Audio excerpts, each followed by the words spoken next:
Muy buenos días.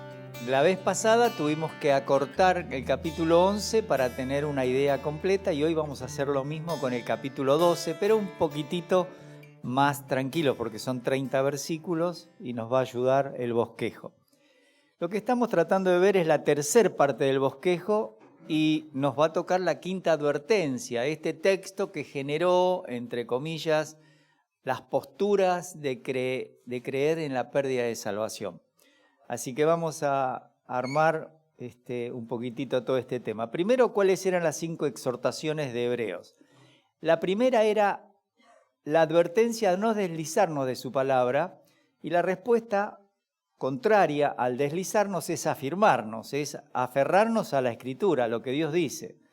La segunda exhortación tenía como objetivo el hecho de que estos lectores no duden de lo que Dios había dicho, que lo que Él decía lo iba a cumplir, y por eso era aceptar que esa palabra es verdadera, que Dios no miente.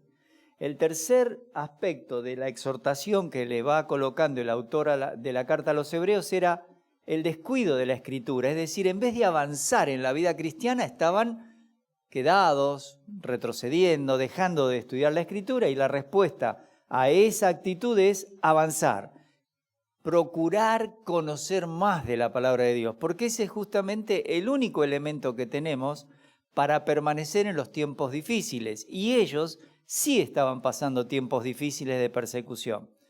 El cuarto aspecto, o la cuarta exhortación, la palabra de ánimo que le está dando el autor es: cuidado con despreciar la palabra de Dios, porque precisamente el despreciar no tiene otra solución que esperar el tiempo del juicio de Dios, para el creyente, no para el inconverso. Y la respuesta a esa actitud es el aprecio que hay que tener a la Escritura, el hecho de atesorarla en el cumplimiento, en la práctica. Y la quinta que vamos a ver ahora es el desafío, cuando abiertamente alguien dice: no me importa lo que Dios dice. Y eso, como respuesta vamos a tener es al revés. Trata de aplicar en tu vida diariamente lo que Dios te va diciendo, lo que sabes que Dios quiere que hagas. Porque si no, empieza la dureza de corazón a tal punto que no hay posibilidades después de tener esas bendiciones que vienen de la palabra de Dios. Así que eso es lo que estamos completando en el capítulo 12. Así que el título que le colocamos es la persistencia y la procrastinación de la fe. Claro, esa palabra es más compleja explicarla, pero se usa hace muchos años. La persistencia es la capacidad de ser constantes en lo que sabemos que Dios quiere, pero la procrastinación es patear para más adelante. Es decir, no, hoy no lo hago, lo haré mañana, lo haré pasado. Y así va pasando la vida cristiana sin que ejecutemos nada de lo que Dios quiere. Sabemos que hay que estudiar, pero no queremos arrancar y siempre falta el día. Esto que le pasa a los jóvenes del secundario y del primario, que no hacen los deberes cuando llegan, esa es procrastinación. Lo pateo para mañana. Y un día tiene la materia en diciembre o en marzo. Bueno, eso es lo que el autor está procurando decir: no hagan eso. Vamos a ver.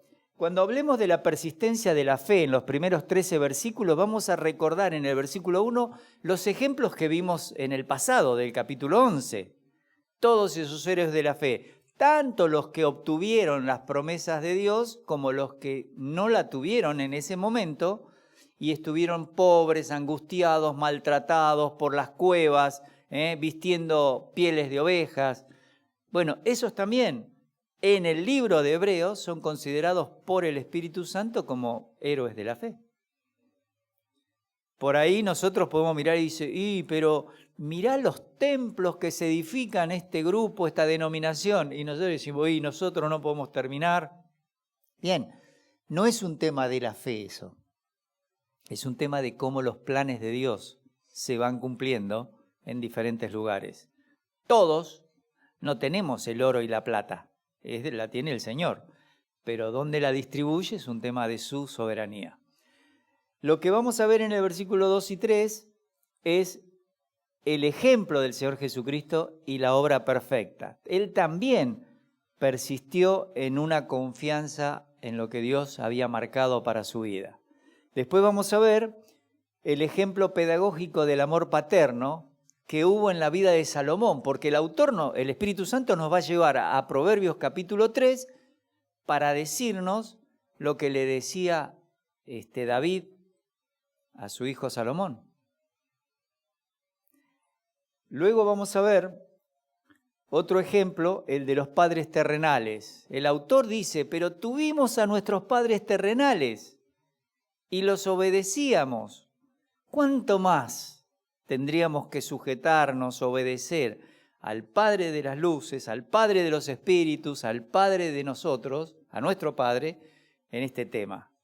Bueno, y otro ejemplo que vamos a ver es el obrar consecuente de la persona disciplinada. Y eso en los versículos 12 al 14. Así que este es el primer pedacito que vamos a ver los versículos después. Ahora vamos a ver la segunda parte que tiene el capítulo 12. Y esto, por supuesto, lo van a tener después. ¿Qué es esto de procrastinar? ¿Qué es esto de dejar para después las cosas del Señor? Bueno, vamos a encontrar del 15 al 29 que acá está la quinta advertencia que estábamos hablando. ¿Y cómo lo vamos a ver? Primero, las personas que patean para adelante, que dejan para más adelante las cosas de Dios, desafían depender de la gracia de Dios y empiezan a depender de sus propias inquietudes, de sus propias capacidades, de sí mismos. Y ahí hay un tema muy difícil. Somos responsables de hacer cosas, pero cuando se relacionan con las de Dios, necesitamos depender de esa gracia todos los días. La gracia esa es la que nos habilita para hacer no solo lo que hacemos laboralmente, en nuestras casas, sino también para las cosas de Dios. Y esto es la gracia de Dios, no es otra cosa. Así que vamos a ver eso en el versículo 15a. Después vamos a ver que estas personas desarrollan una raíz de amargura porque las cosas que están haciendo no los satisfacen, porque no tienen esa comunión de disfrutar de lo poco o lo mucho que Dios les dé. Y vuelcan todo su tiempo a generar una sensación interior que se llama raíz de amargura, y luego eso contamina a otros. Después el autor nos muestra que las personas que procrastinan las cosas de la fe determinan más afecto por lo profano en vez de las cosas espirituales, pero anhelan que Dios los bendiga. Eso es lo curioso, y nos va a mostrar el ejemplo de Esaú, que vendió su primogenitura, aquellos derechos espirituales que tenía, dejando de lado eso que Dios le había dado por ser el primer nacido, el primogénito, y sin embargo, aunque procuró con lágrimas esas bendiciones, no las podía tener. ¿Por qué? Porque dejó de estar en esa relación de dependencia con Dios y desafiaba abiertamente, ¿para qué me sirve una primogenitura? Y te servía porque eras el sacerdote del hogar, porque eras el líder espiritual de toda esa familia, ese clan que tenías allí debajo de tu responsabilidad, y el 50% de las bendiciones materiales. Aparentemente lo que él quería era la bendición de las cosas materiales.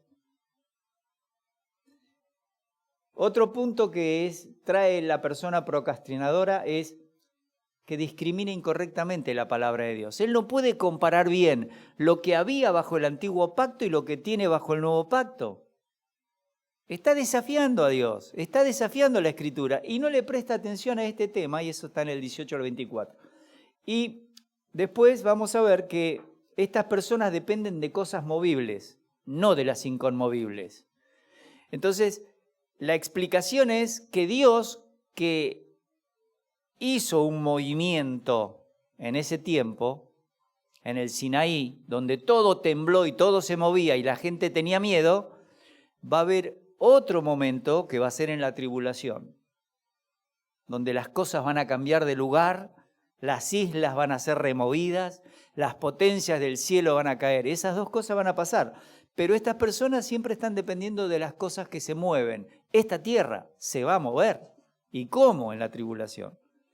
Y por eso necesitamos darnos cuenta que cuando pateamos para adelante, cuando dejamos lo espiritual para después, estas cosas van a suceder en la vida de las personas.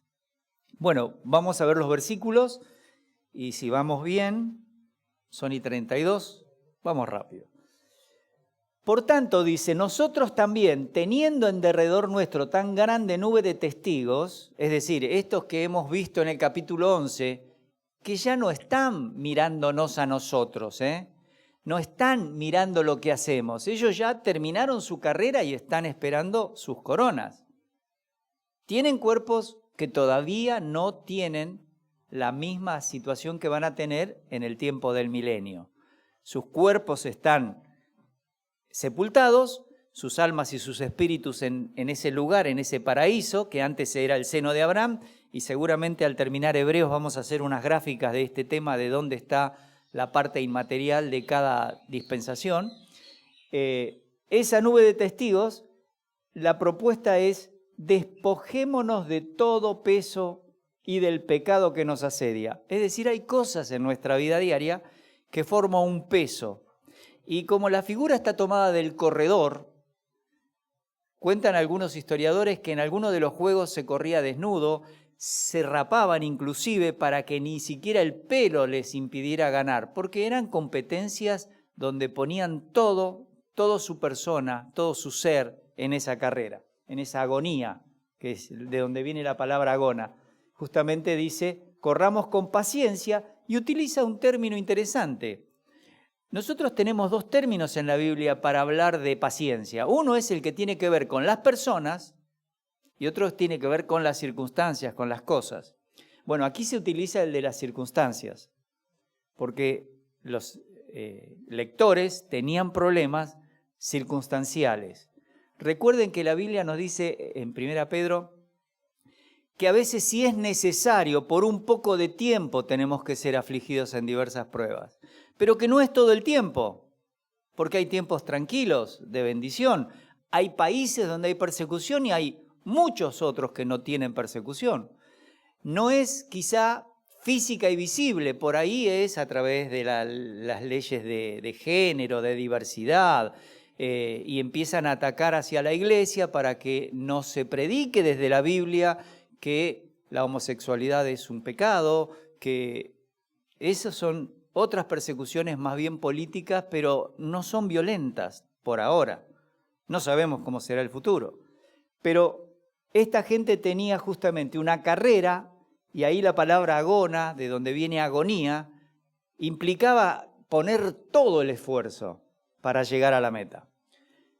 Puesto los ojos en Jesús, el autor y consumador. Utiliza dos términos. Uno es el que lo inicia y el que la completa o la termina a nuestra fe.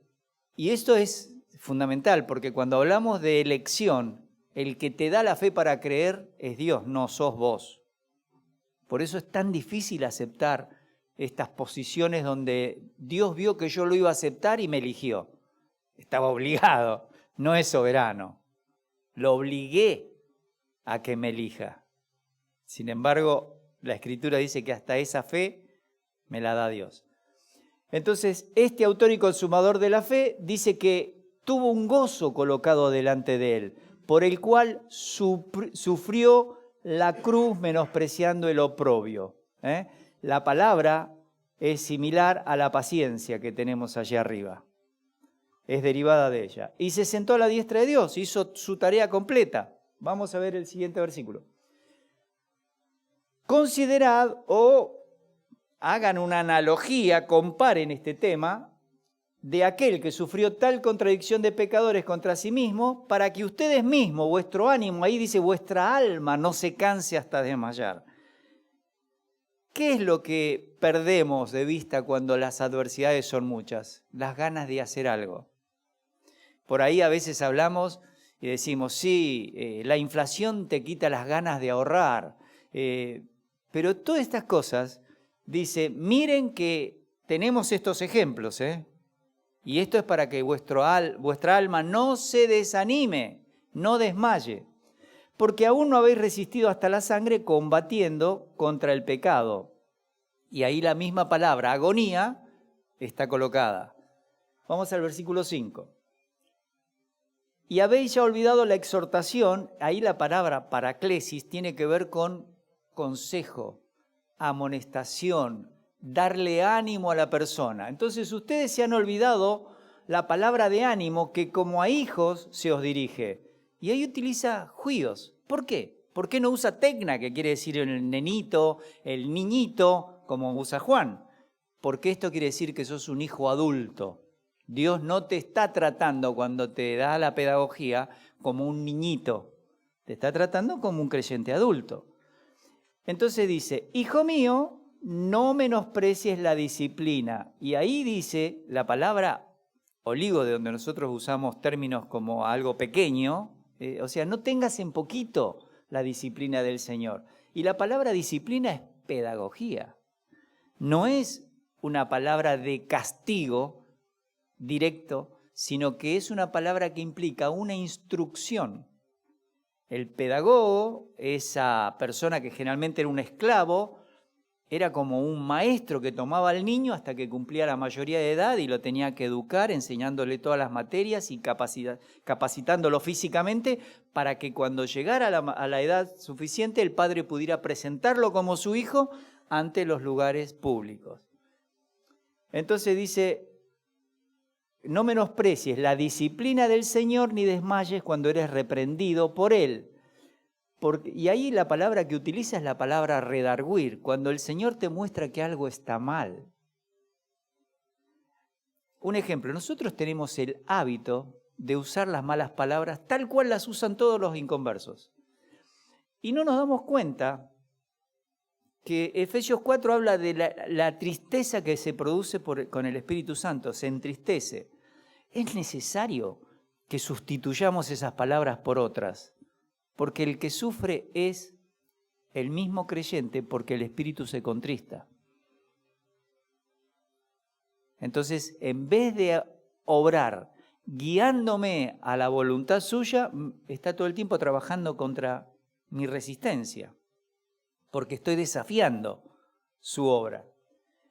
Dice, el Señor al que ama disciplina, otra vez, y usa la palabra ágape, amor de Dios. No es un amor emocional, es el amor de Dios, es inteligente, tiene propósitos en la vida de sus hijos.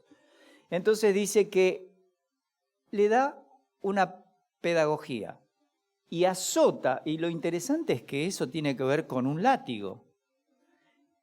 Hoy en día sabemos por la sociedad que ya está prácticamente prohibido pegarle a los hijos. Aprovechen. Prácticamente está prohibido. En las sociedades ya prácticamente hay sociedades que si le pegás a tu hijo y te denuncia un vecino, tu hijo ya pasa a ser del Estado y no es tuyo más. Canadá, Finlandia, Noruega, son países que están haciendo eso. Alemania. Entonces, no traten de viajar a Alemania ni a Noruega porque tienen que depender todavía de sus padres.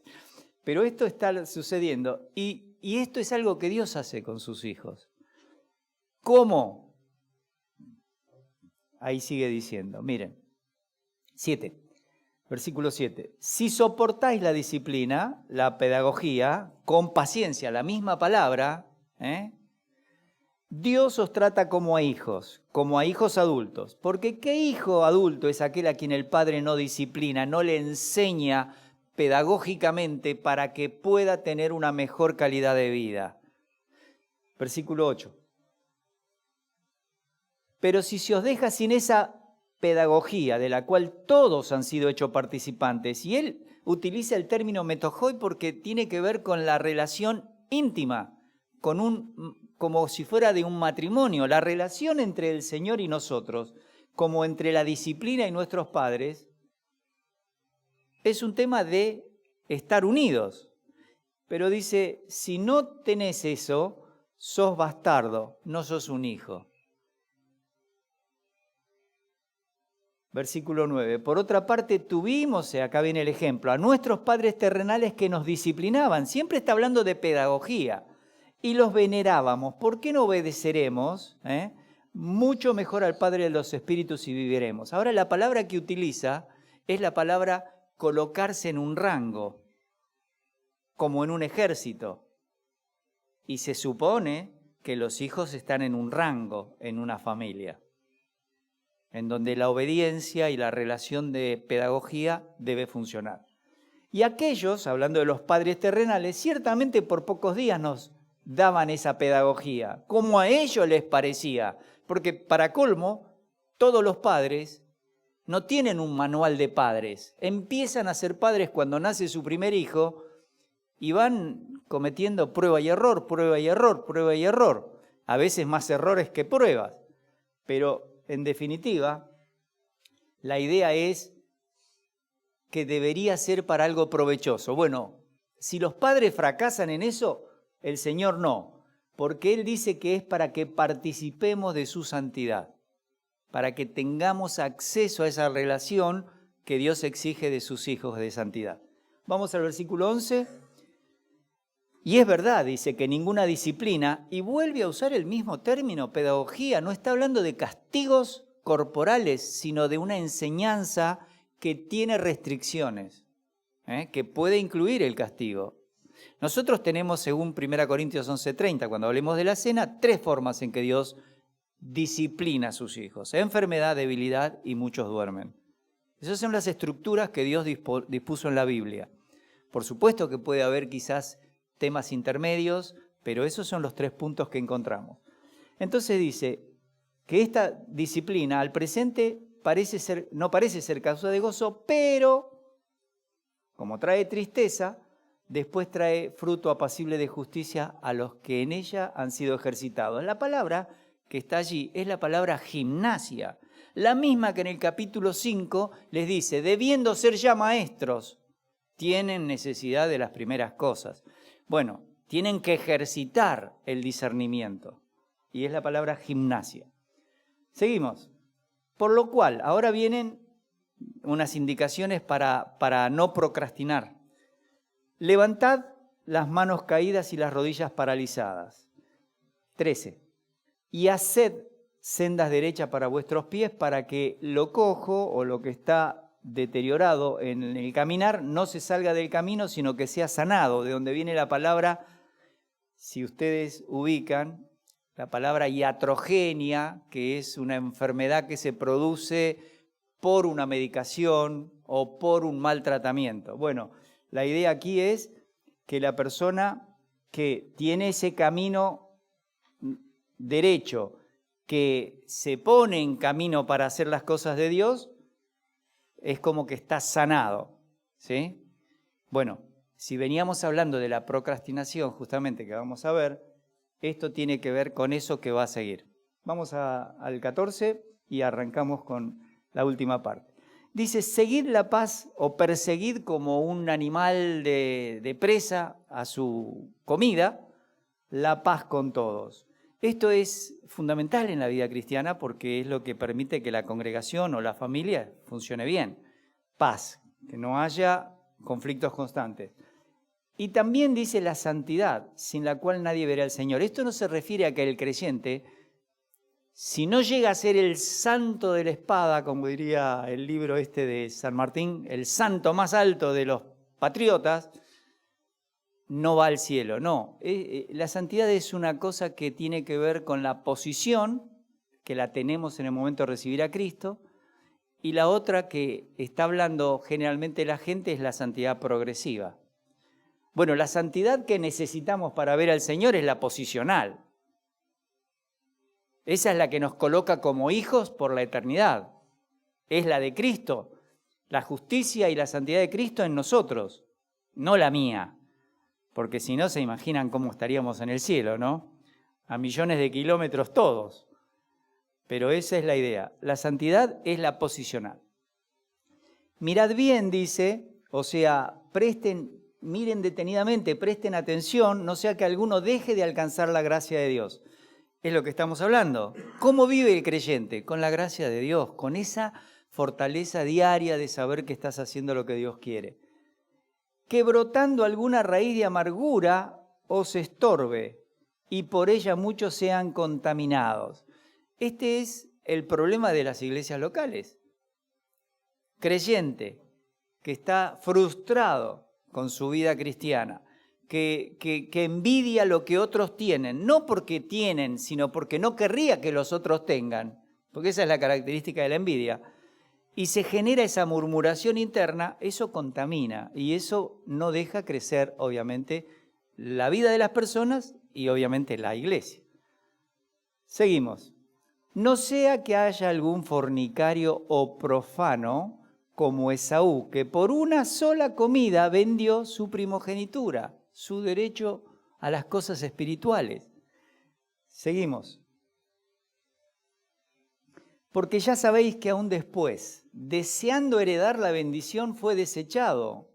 Es decir, la palabra ahí no tiene que ver con esto, digamos, se va al tacho de basura y nunca más nada.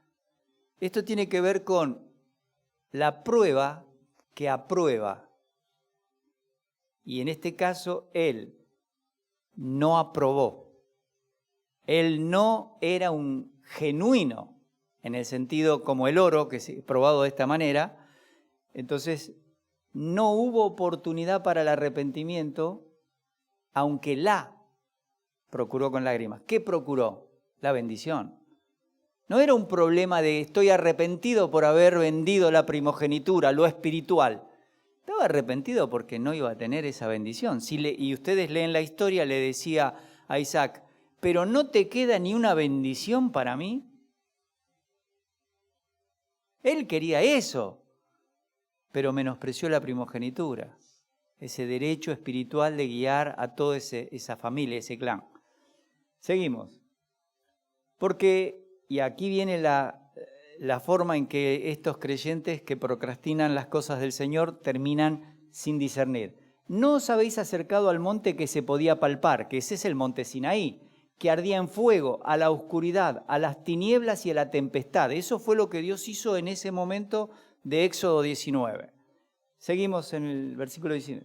Al sonido de la trompeta y a la voz que hablaba, la cual los que la oyeron rogaron que no se les hablase más.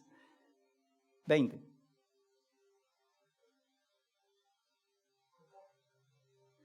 Porque no podían soportar lo que se ordenaba. Si aún una bestia tocar el monte, será apedreada o pasada con dardo o con flecha, diríamos hoy. 21. Y tan terrible era lo que se veía que Moisés dijo, estoy espantado y temblando. Estas expresiones, por ahí no las tenemos escritas en Éxodo, pero hay dos cosas que hay que recordar. Muchas veces el Espíritu Santo guía a escribir algo al autor y eso es soplado por Dios. No quiere decir que si estaba en lo secular es soplado por Dios. El hecho de que lo coloque en la Escritura es la inspiración. Porque en Tito, por ejemplo, Pablo cita a Epaminondas que dice, los cretenses siempre mentirosos, malas bestias, glotones ociosos. No quiere decir que Epaminondas era inspirado por el Espíritu Santo, pero eso que escribió y que Pablo lo cita, al colocarlo en la Escritura, es por inspiración, soplado por Dios. ¿Está bien? Pero era algo secular que conocía. Entonces dice, os habéis acercado al monte de Sión, a la ciudad del Dios vivo, Jerusalén la celestial, a la compañía de muchos millares de ángeles. 23 dice, a la congregación de los primogénitos que están inscritos en los cielos. La palabra en griego es a la iglesia de los primogénitos, de los primeros nacidos, que están en el censo escritos en los cielos. A Dios, el juez de todos, a los espíritus de los justos hechos perfectos. Esos son los santos del Antiguo Testamento que vimos en el capítulo 11. A Jesús, el mediador del nuevo pacto, y a la sangre rociada que habla mejor que la de Abel. Esta discriminación, esta diferencia entre el antiguo pacto y el nuevo era un problema de los lectores y tenían que darse cuenta. Versículo 25. Mirad que no desechéis, o sea, que no lo tires a un costado al que habla, porque si no escaparon aquellos que desecharon, se refiere a los que teniendo la ley mosaica, hacían lo contrario. Y en ese momento dice al que los amonestaba en la tierra, refiriéndose a Moisés. Mucho menos nosotros si desecharemos al que amonesta desde los cielos. Es decir, Dios desde los cielos, con la Escritura, con la obra del Espíritu Santo, nos está enseñando esto. Y ya terminamos los últimos 4 versículos. La voz del cual conmovió en el Sinaí entonces la tierra, pero ahora prometido diciendo, aún una vez, y conmoveré en el tiempo de la tribulación, no solamente la tierra, sino también el cielo. Y esta frase, aún una vez, indica la remoción de las cosas movibles, como cosas hechas para que queden las inconmovibles. Esta es la diferencia que hay que tener en claro cuando hablamos de este tema de Hebreos 12. 28 y 29 termina diciendo el Señor así.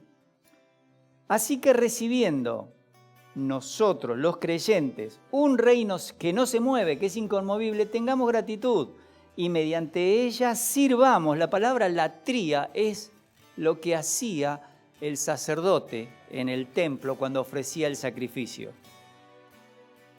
Entonces, sirvamos a Dios agradándole con temor y reverencia. Ahí la palabra Deus tiene que ver con veneración, con esa veneración que le dábamos a nuestros padres, dice. Porque nuestro Dios es fuego consumidor. Ya hemos estudiado que esta frase, fuego consumidor, tiene que ver con los creyentes y Dios, que Dios limpia a sus hijos. Con esto completamos el capítulo 12. Esperemos que el Señor nos bendiga al estudiar. Ustedes estudien también.